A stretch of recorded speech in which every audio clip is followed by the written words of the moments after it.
വയനാടിനെ ചേർത്ത് പിടിച്ച് കേന്ദ്രം. വയനാട്ടിൽ പുതിയ 3 ഫയർ സ്റ്റേഷനായി 21 കോടി രൂപ അനുവദിച്ചു. മുണ്ടക്കൈ, പനമരം, വൈത്തിരി എന്നിവിടങ്ങളിലാണ് നിർമ്മാണം. ആകെ സംസ്ഥാനത്തിന് പ്രത്യേക സഹായമായി അനുവദിച്ചത് 529 കോടി 50 ലക്ഷം രൂപയാണ്.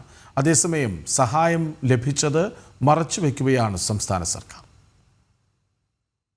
ദുരന്ത പ്രതികരണത്തിന് വയനാട് ജില്ലയിലെ ഫയർഫോഴ്സ് സംവിധാനത്തെ ശാക്തീകരിക്കുക എന്ന ലക്ഷ്യത്തോടെയാണ് കേന്ദ്രം തുക അനുവദിച്ചത്.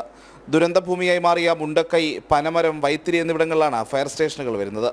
21 കോടി ചെലവിലെത്തുന്ന 3 ഫയർ സ്റ്റേഷനുകൾ കൂടിയാകുമ്പോൾ വയനാട്ടിലെ ആകെ ഫയർ സ്റ്റേഷനുകളുടെ എണ്ണം 6 ആകും. മുണ്ടക്കൈ ചൂരൽമല ദുരന്തത്തിന് പിന്നാലെ വയനാട്ടിലെ ഫയർ സ്റ്റേഷനുകളുടെ അപര്യാപ്തത ചർച്ചയായിരുന്നു.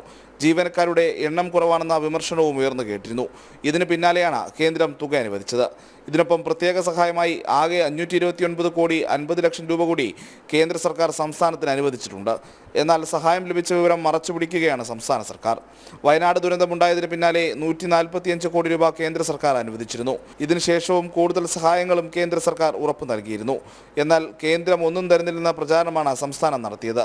ഈ വാദവുമായി ഹൈക്കോടതിയടക്കം സമീപിച്ചെങ്കിലും സംസ്ഥാന സർക്കാരിന് വലിയ തിരിച്ചടിയേറ്റ് വാങ്ങുകയും ചെയ്തിരുന്നു. ജനം, തിരുവനന്തപുരം.